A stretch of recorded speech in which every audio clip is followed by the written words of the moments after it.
Siang itu matahari menyorot tajam di atas langit pelabuhan, memantul di atas aspal yang retak dan kotor. Suasana pasar gelap terlihat biasa, suara pedagang, deru motor, dan teriakan tawar-menawar memadati udara. Namun bagi Guntur, hari itu terasa terlalu tenang, terlalu sepi dari ketegangan yang biasa dia nikmati.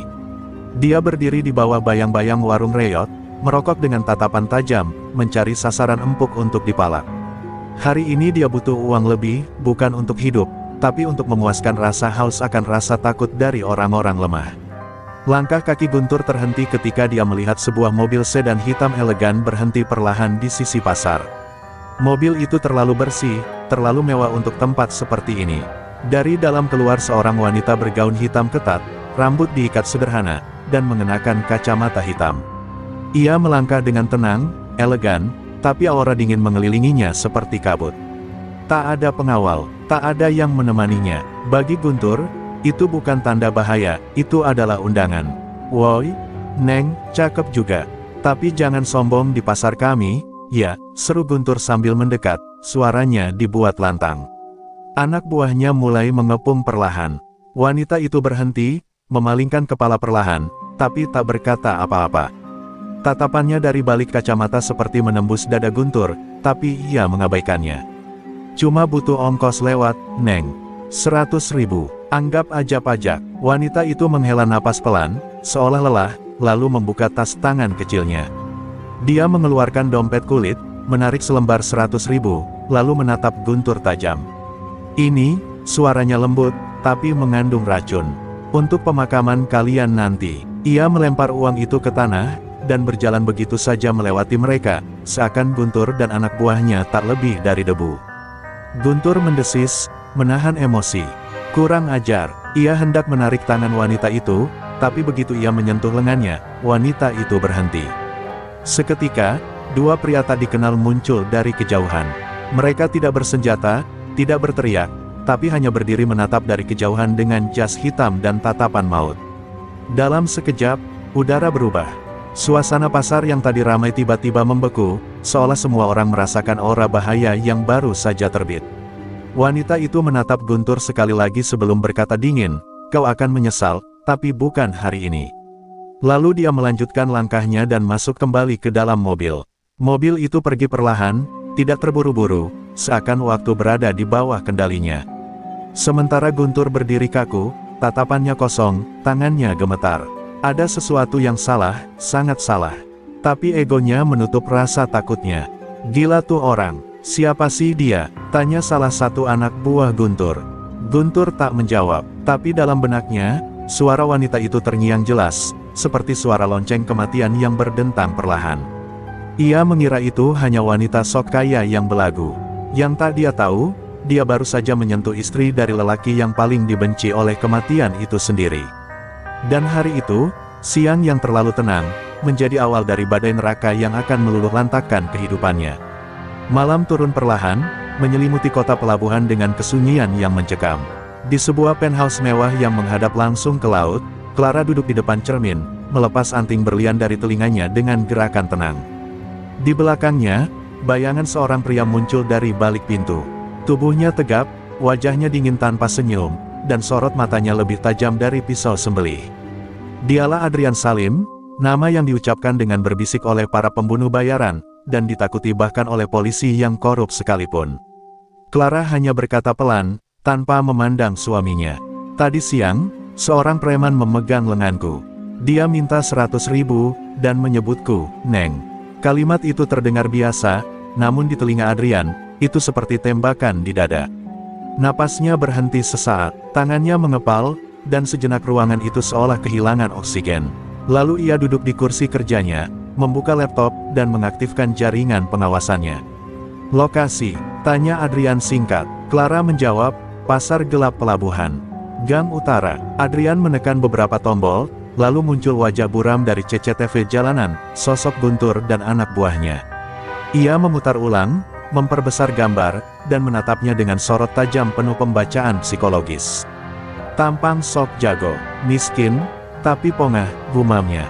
Kemudian dengan suara datar, ia menekan tombol merah di sudut layar, mengaktifkan satu protokol yang sudah lama tak dipakai, bersih total. Clara menatap suaminya lewat pantulan cermin. Kau tidak harus, namun sebelum ia menyelesaikan kalimatnya, Adrian menatapnya melalui bayangan yang sama. Tak seorang pun menyentuh istriku, dan hidup. Kalimat itu tak terdengar emosional. Justru karena terlalu datar, kalimat itu lebih menakutkan daripada teriakan penuh amarah. Adrian bukan pria biasa, ia adalah monster yang mengenakan jas mahal. Di sisi lain kota, Guntur tertawa keras di warung remang-remang, membual tentang aksinya siang tadi. Cuma wanita sok elit, besok gue pungut lagi duitnya. Kalau perlu, sekalian diambil kehormatannya, katanya pongah. Semua yang mendengarnya ikut tertawa, kecuali seorang tua mabuk di pojok ruangan yang perlahan mundur dan keluar.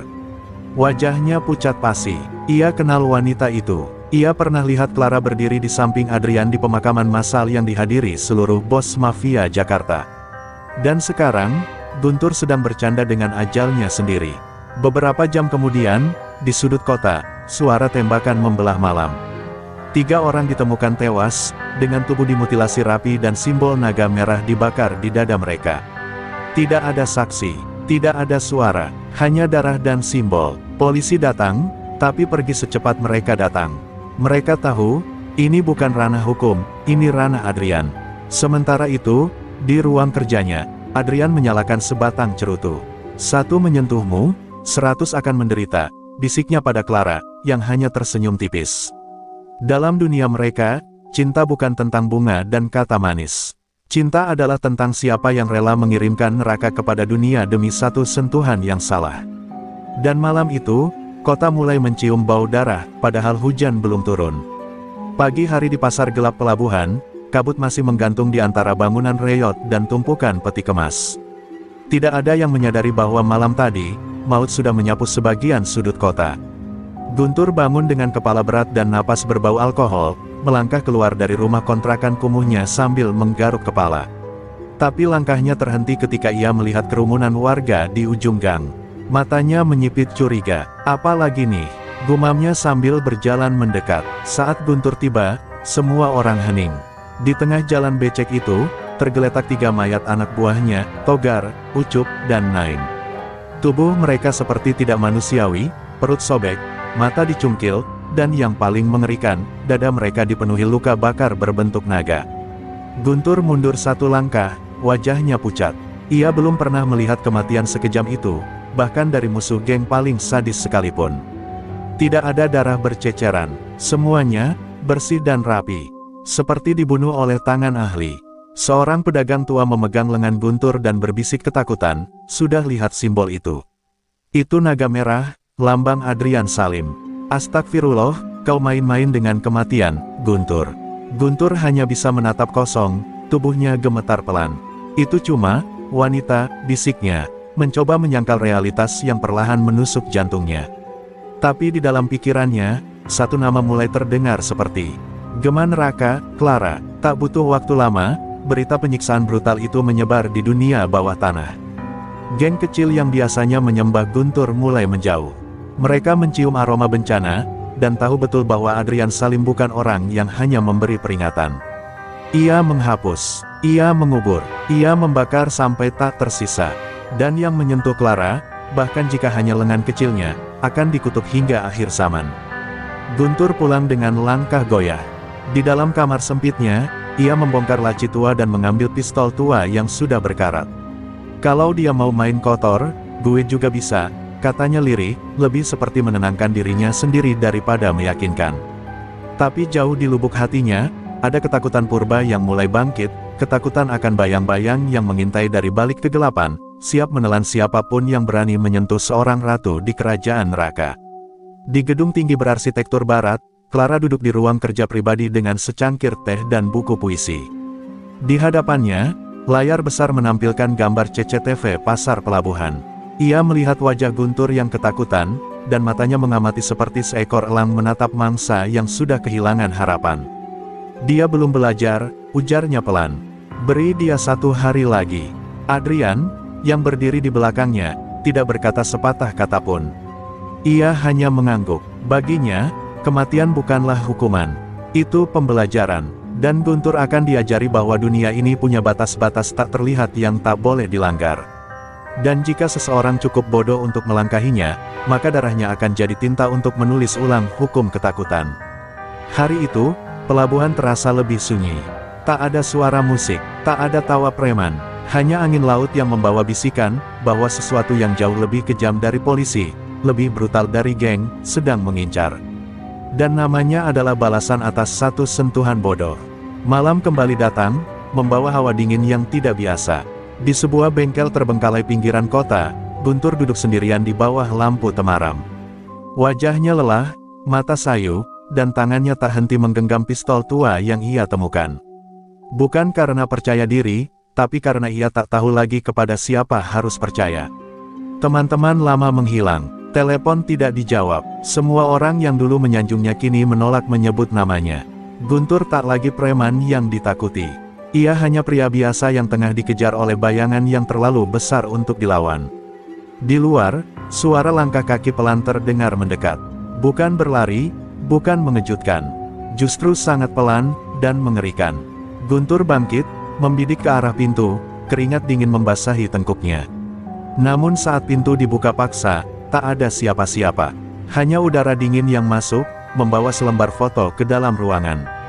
Guntur memungut foto itu dengan tangan gemetar, itu foto dirinya bersama semua anak buahnya, yang kini telah tewas. Di baliknya tertulis, giliranmu. Guntur membanting foto itu dan berteriak keras, apa maumu? Tapi tak ada jawaban. Ia lari keluar, menembak ke segala arah dalam kepanikan. Dunia terasa seperti panggung bagi mimpi buruk yang terus menghantuinya. Ia sadar, ini bukan sekadar pembalasan. Ini adalah bentuk perang psikologis. Lawannya tidak hanya ingin membunuh tubuhnya, tapi juga mencabik kewarasannya terlebih dahulu. Dan ia kalah di semua lini. Sementara itu, di ruangan gelap di bawah tanah markas Adrian, seorang pembunuh bayaran muda bernama Reno menerima perintah. Buat dia gila sebelum kau kirim dia mati, ujar Clara dengan suara setenang malam. Reno mengangguk tanpa suara, lalu membawa tas hitam berisi perlengkapan. Ia bukan sekadar eksekutor, ia seniman kematian, dan kali ini, ia akan melukis teror dengan darah dan ketakutan. Pagi harinya, Guntur mendapati tulisan di dinding. Kontrakannya, tercoret pakai darah, istriku bukan untuk disentuh. Di bawahnya, seekor tikus mati dipaku ke dinding, matanya dicungkil dan mulutnya dijahit. Itu bukan sekadar ancaman, itu adalah bahasa yang hanya dimengerti para pelaku dunia gelap. Dan Guntur, meski keras kepala, mulai menangis. Untuk pertama kalinya dalam hidupnya, ia merasa benar-benar kecil dan tak berdaya. Ia mencoba melapor ke polisi, tapi hanya ditertawakan. Salah satu polisi senior bahkan berkata, kamu bukan orang pertama yang diburu Adrian. Tapi kamu mungkin yang pertama yang menyentuh Clara, dan itu sudah seperti menyentuh api neraka pakai lidah. Guntur berbalik, keluar dari kantor polisi, sadar bahwa hukum pun tunduk pada kekuasaan yang tak tertulis itu. Dalam keputusasaan, Guntur menghubungi seorang informan tua bernama Bang Ujang, mantan anggota geng lama yang kini jadi penjual kopi di terminal. Ujang mendengar cerita Guntur, lalu hanya menghela napas panjang. Gue tahu siapa wanita itu, dia bukan cuma istri mafia, Tur. Dulu dia, tangan kanan, dari ratu mafia Hong Kong sebelum nikah sama Adrian. Lu pikir siapa yang bikin Adrian bisa bersatuin semua geng? Clara, dan lu sentuh dia. Ujang menatapnya dengan iba, lalu berkata pelan, lu bukan lagi diburu, Tur, lu sedang diadili. Dan di kejauhan, dari balik jendela tinggi sebuah gedung mewah, Clara menyaksikan Guntur yang kini seperti binatang liar yang kehilangan arah. Ia tersenyum kecil, lalu menyesap tehnya. Ini bukan tentang balas dendam, ini tentang pelajaran. Langit Jakarta tampak kelabu. Hujan rintik mulai jatuh saat Guntur berlari menyusuri gang-gang sempit, napasnya tersengal dan wajahnya penuh peluh. Ia tahu waktunya semakin menipis. Dalam semalam, semua tempat persembunyiannya terbongkar. Pos jaga pasar, gudang tua, bahkan rumah simpanan gelap, semuanya ditemukan, digeledah, dan ditinggalkan jejak yang sama, simbol naga merah, tertoreh di dinding, terkadang di atas tubuh seseorang yang pernah melindunginya. Di dunia bawah tanah, nama Guntur kini bukan lagi disegani, tapi jadi bahan tertawaan. Ia dijuluki, preman sialan, seorang bodoh yang menyentuh istri sang raja neraka. Setiap langkahnya seperti disorot, ia merasakan tatapan, mendengar bisikan, dan menyaksikan bagaimana ketakutan telah menjalar ke urat nadi kota. Orang-orang yang dulu menjilatnya kini bahkan tak berani memandang. Ia telah jadi kutukan hidup. Dari sebuah kamera tersembunyi di halte tua, Clara memantau pergerakan Guntur. Ia duduk di mobil mewah, di kursi belakang, mengenakan mantel hitam dan sarung tangan beludru. Di sebelahnya, Adrian terdiam, wajahnya kaku seperti patung marmer.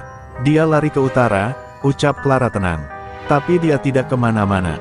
Karena rasa takutnya lebih dulu menjerat sebelum kita sempat menyentuhnya.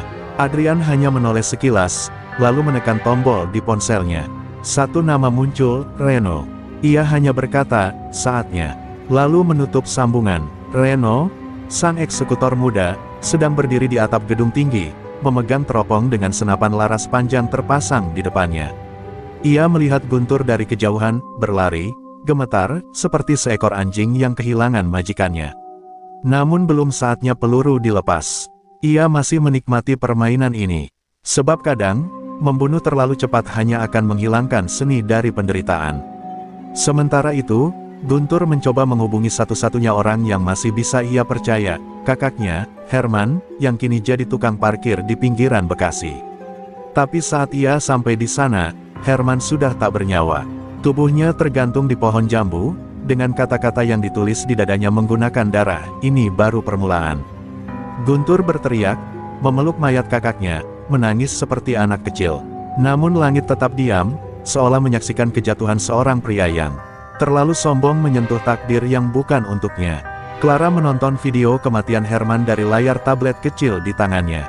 Ia tidak tersenyum, tidak menang. Ia hanya memejamkan mata sejenak, mengingat wajah Guntur yang sombong di pasar tempo hari. Setiap sentuhan terhadapku, ucapnya lirih, adalah izin bagi neraka untuk turun ke bumi. Kini, kota bukan hanya saksi. Kota menjadi pemburu. Guntur bukan lagi manusia, tapi hewan buruan yang diburu oleh bayangan yang tidak berwujud. Setiap tempat adalah jebakan. Setiap orang adalah mata. Tak ada yang bisa disuap, tak ada tempat untuk lari. Ia berada dalam jaring-jaring kekuasaan yang dibangun bukan dengan uang, tapi dengan rasa takut yang diwariskan dari generasi ke generasi. Dan malam itu, Guntur bersembunyi di lorong selokan, basah kuyup dan sendirian. Ia tahu, esok mungkin takkan ada lagi matahari yang terbit untuknya. Di kegelapan selokan kota, tempat bau busuk bercampur dengan tikus dan sisa-sisa kehidupan yang dibuang, Guntur meringkuk seperti anak kecil yang kehilangan ibunya. Matanya menatap kosong ke dinding lembab, wajahnya kotor dan janggut tak terurus tumbuh liar.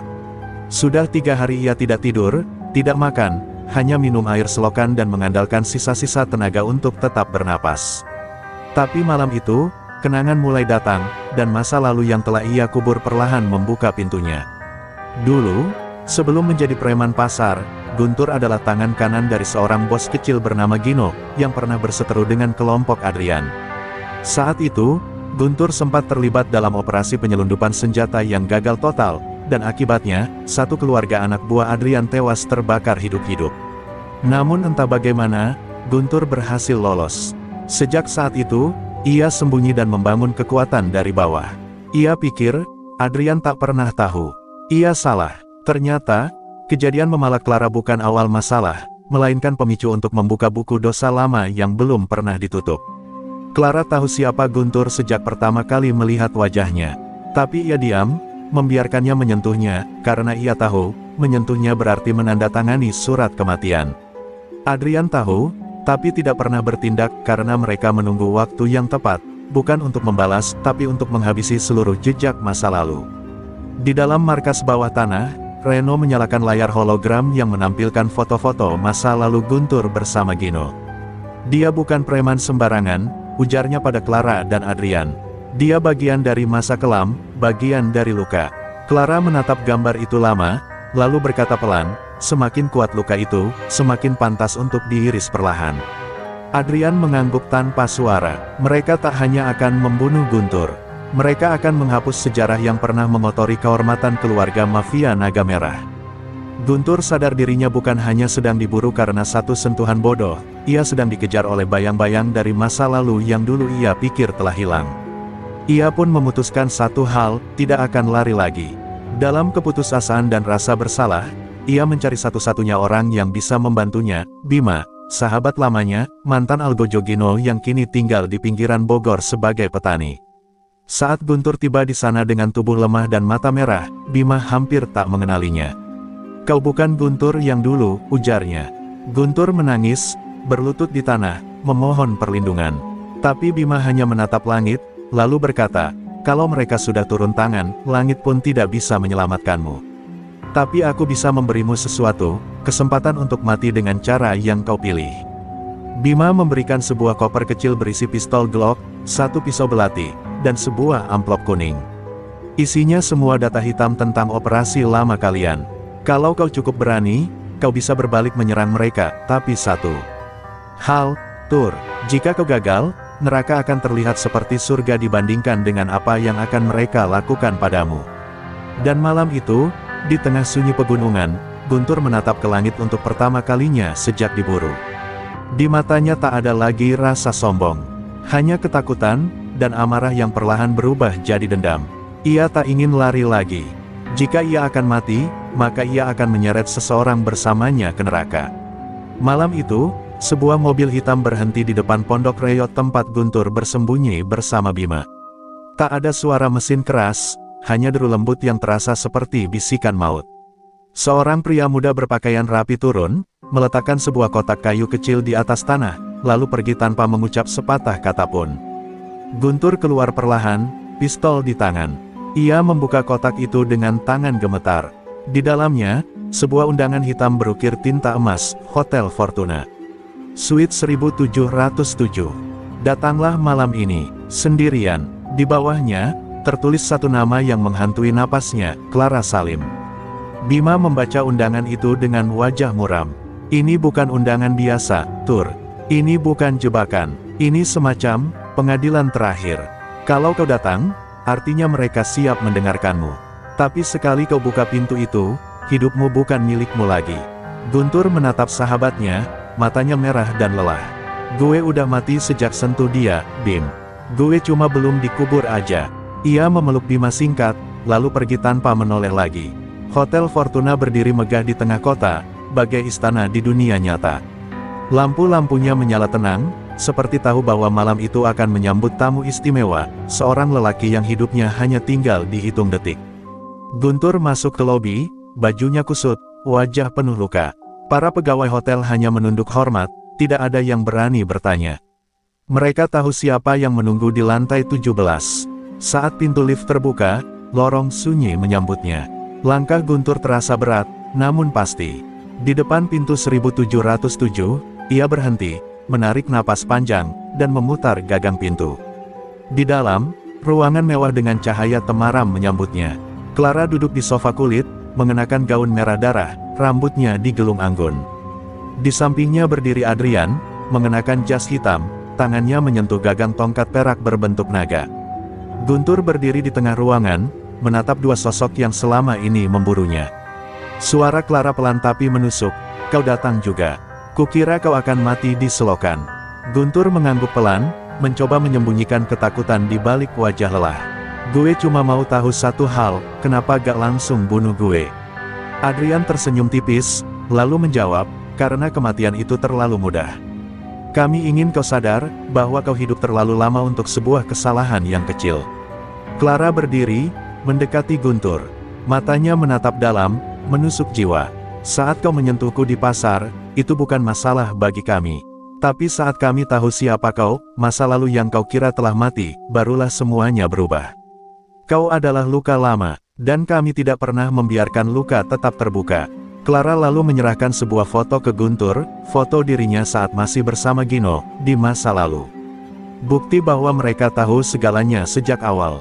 Guntur tertunduk. Ia tahu tidak ada lagi yang bisa dibantah. Ia mengangkat pistolnya perlahan, bukan untuk menyerang, tapi untuk menyerah. Ia menaruhnya di meja, lalu berkata lirih, "Kalau kalian mau habisi gue, habisin sekarang. Tapi gue gak akan mati sambil lari. Gue mau lihat mata kalian saat gue dijatuhkan." Adrian mendekat, menatapnya lama, lalu mengangguk pelan. "Kau akan mati, tapi bukan malam ini. Kami akan menghapusmu, perlahan, dari setiap ingatan orang yang pernah mengenalmu. Dan malam itu, Guntur keluar dari hotel dengan tubuh utuh, tapi jiwa yang sudah terkoyak. Ia tak tahu apakah ia hidup atau hanya dibiarkan hidup untuk menderita lebih lama. Tapi satu hal pasti, neraka tidak hanya ada setelah mati. Ia baru saja melihatnya, duduk di sofa dengan gaun merah dan senyuman dingin. 3 hari telah berlalu sejak pertemuan itu di Hotel Fortuna. Guntur kembali ke pondok tuanya di pinggiran kota, namun ia bukan lagi Guntur yang dulu. Tatapannya kosong, tubuhnya berjalan seperti dikendalikan bayangan, dan langkah-langkahnya terasa seperti hitungan mundur menuju liang kubur. Ia tidak dibunuh malam itu, tidak juga disiksa, tapi justru itu yang membuat semuanya lebih menakutkan. Karena kini, Guntur hidup dalam kepastian bahwa setiap napasnya hanya penundaan eksekusi. Di dunia mafia, ada satu bentuk hukuman yang lebih buruk dari kematian, penghapusan eksistensi. Sejak hari itu, semua yang mengenal Guntur mulai menghilang. Toko-toko menutup pintu jika ia lewat. Warung tidak mau menjual makanan. Bahkan warga pasar pura-pura buta jika melihatnya. Namanya dihapus dari semua catatan. Ia menjadi hantu di kota yang dulu ia kuasai. Dan pada hari ketiga, undangan kedua datang, sebuah kotak kayu yang lebih besar, dengan ukiran naga dan tinta darah, perjamuan terakhir. Hadir atau kami jemput. Guntur tahu, ini akhirnya. Ia mandi, bercukur, mengenakan pakaian terakhir yang bersih. Di dadanya, ia menyelipkan surat pendek bertuliskan, "Aku bukan korban. Aku adalah peringatan." Ia melangkah menuju tempat yang disebutkan, gedung tua di kawasan Pelabuhan Lama, tempat yang dulu jadi arena eksekusi para pengkhianat dunia hitam. Langit sore kelabu, angin membawa aroma garam dan darah yang membeku. Saat Guntur masuk, lampu-lampu gantung menyala. Sebuah meja makan panjang telah tertata, lengkap dengan perak mahal, gelas kristal, dan lilin menyala. Di ujung meja duduk Clara, anggun dalam balutan kebaya merah darah. Di sebelahnya, Adrian, tak bersuara, menatap tajam. Di belakang mereka, berdiri para algojo berpakaian hitam, wajah tertutup topeng putih. "Selamat datang di perjamuan kematianmu, Tuan Guntur," ucap Clara lirih, seperti menyambut tamu kehormatan dalam pesta kerajaan. Guntur duduk di kursi yang disediakan. Ia tidak berkata apa-apa. Di hadapannya tersaji makanan mahal yang bahkan tak sanggup ia beli seumur hidup. Tapi ia tahu, ini bukan hidangan, ini adalah simbol penghinaan terakhir. Clara mengambil gelas anggur, mengangkatnya ke udara. "Untukmu, Guntur, satu dari sedikit orang bodoh yang cukup berani menyentuh neraka dengan tangan kosong." Semua yang hadir diam, hanya dentingan gelas yang terdengar, lalu suara Clara berubah dingin, "Dan kini, api itu akan menghanguskanmu sepenuhnya." Tiba-tiba, lampu padam.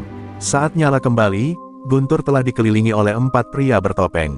Mereka menyeretnya ke tengah ruangan, membuka bajunya, dan mulai mengukir simbol naga merah di punggungnya dengan pisau kecil, bukan untuk membunuh, tapi untuk menandai. "Kau tidak akan mati hari ini," kata Clara sambil mendekat. "Kau akan hidup, tapi sebagai simbol peringatan. Setiap preman, pencuri, atau bajingan yang berani melangkah ke zona kami, akan melihat bekas luka di punggungmu dan tahu, neraka itu nyata." Setelah disiksa, Guntur dilempar ke tengah jalan utama pasar. Setengah telanjang, berdarah, dan ditertawakan. Orang-orang datang, melihatnya, lalu berpaling dengan wajah ngeri. Tak ada yang berani menolong. Guntur merangkak pulang, membawa luka di tubuh dan lebih parah di jiwanya. Ia bukan manusia lagi, ia adalah papan pengumuman hidup. Ia bukan hanya dihancurkan, tapi dijadikan dongeng horor untuk menertibkan dunia gelap. Dan malam itu, di atap tertinggi Hotel Fortuna, Clara memandang ke arah pasar dengan tenang. "Tak perlu membunuh semua musuh," katanya pada Adrian. "Cukup jadikan satu sebagai legenda, sisanya akan tunduk." Adrian hanya tersenyum, dan dalam diamnya, dunia kembali ke dalam kendali mereka. Pasar gelap itu kini seperti kota mati. Sejak malam perjamuan kematian, tak satu pun preman berani mengangkat suara, apalagi memalak. Guntur, yang dulu dianggap raja kecil pasar pelabuhan, kini jadi hantu yang merayap di lorong-lorong sepi. Luka di punggungnya belum kering, tapi yang lebih mengerikan adalah luka di dalam hatinya. Setiap kali ia lewat, mata-mata tajam memandang, bukan dengan hormat, tapi dengan kasihan dan ketakutan. Ia telah dijadikan bukti hidup bahwa menyentuh Clara bukan hanya dosa, tapi penghinaan terhadap seluruh hukum bawah tanah. Namun yang tak diketahui banyak orang, Adrian kini jarang terlihat. Ia lebih banyak diam, bahkan dalam pertemuan mafia tingkat tinggi. Clara lah yang mengambil alih, berbicara, memimpin, memutuskan. Para bos dari Medan, Surabaya, dan Makassar mulai menyadari satu hal, Clara bukan sekadar istri Adrian. Ia adalah penguasa sejati. Ketika Clara berbicara, ruangan sunyi. Ketika Clara menatap, semua tunduk. Bahkan algojo veteran seperti Reno kini lebih sering menerima instruksi darinya daripada Adrian. Suatu malam, di sebuah gudang tempat transaksi narkotika terbesar di kota, terjadi kekacauan. Seorang bos muda mencoba berkhianat, menyembunyikan sebagian uang. Clara datang sendiri, mengenakan pakaian serba hitam, hanya ditemani 2 pengawal. Ia tidak banyak bicara, ia hanya menatap si pengkhianat, lalu memerintah, potong lidahnya, dan buang ke rumah istrinya. Tanpa ampun, Reno melakukan perintah itu di tempat. Semua yang menyaksikan paham, Clara tidak pernah butuh izin dari suaminya untuk menciptakan neraka. Adrian tahu itu, dan ia membiarkannya. Ia bukan suami yang dikendalikan, ia adalah raja yang tahu kapan harus menyerahkan pedangnya pada tangan yang lebih tajam. Di atas ranjang kekuasaan, Clara bukan hanya permaisuri, tapi juga algojo. Ia mengingat setiap wajah yang pernah menghinanya, menyusun daftar dosa dengan tenang, dan satu persatu, mengeksekusi dengan cara yang lebih simbolis dari sekadar kematian. Sementara itu, Guntur hidup seperti orang setengah gila. Ia berbicara sendiri, menulis nama-nama di dinding kamar, dan mencoret-coret wajah Clara dengan arang. Ia tahu sudah tidak bisa menyelamatkan dirinya. Tapi di dalam hatinya, dendam kecil itu masih membara, seperti bara di dalam abu. Ia mulai mempelajari gerak mereka, mencoba mengingat semua celah, semua kebiasaan lama yang pernah ia tahu dari dunia kriminal yang sekarang mengusirnya. Jika ia akan mati, maka ia ingin menyeret satu dari mereka bersamanya.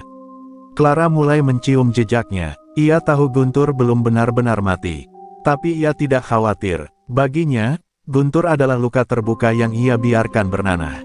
Semakin ia mencoba berdiri, semakin dalam rasa malu dan dendam menelannya. Biarkan dia bernapas, kata Clara pada Reno. Orang yang kehabisan harapan akan lebih mudah dibakar perlahan.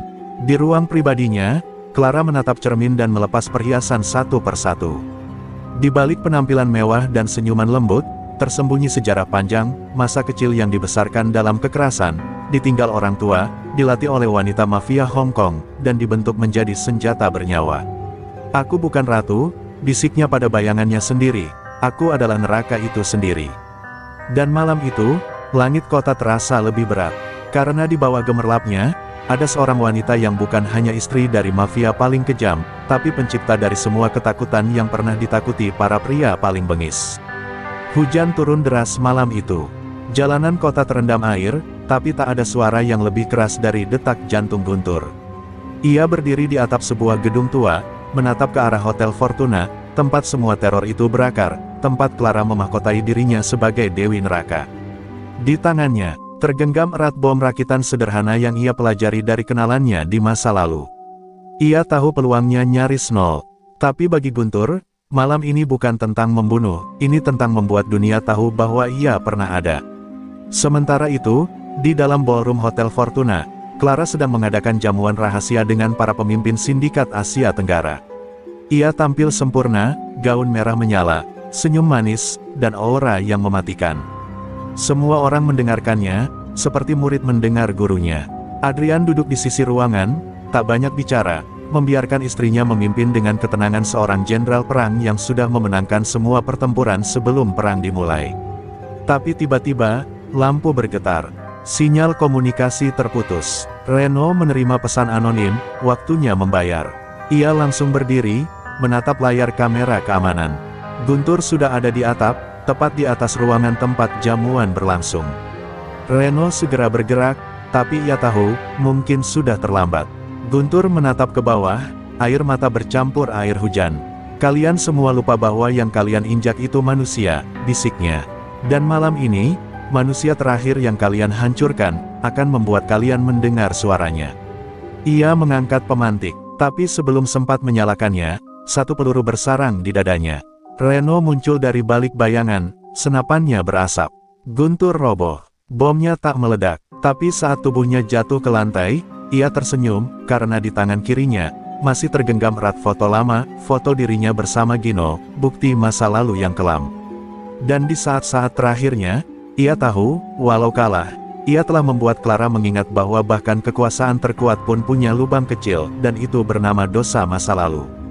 Clara mendekati mayatnya, ia menatap tubuh Guntur lama, lalu membungkuk dan berkata pelan, "Kau bukan pahlawan, tapi kau mengingatkan dunia bahwa setiap ratu pun pernah berdiri di lumpur." Ia berdiri, menatap Reno, dan berbisik, "Bakar semua jejaknya. Jangan biarkan namanya tinggal lebih lama dari napas terakhirnya." Esok paginya, berita hanya memberitakan seorang gelandangan yang ditembak mati karena hendak menerobos gedung bisnis besar.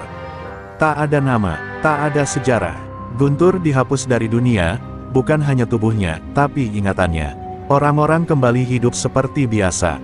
Tapi jauh di dalam jiwa pasar gelap, cerita tentang seseorang yang pernah menyentuh api dan terbakar seumur hidup tetap beredar pelan.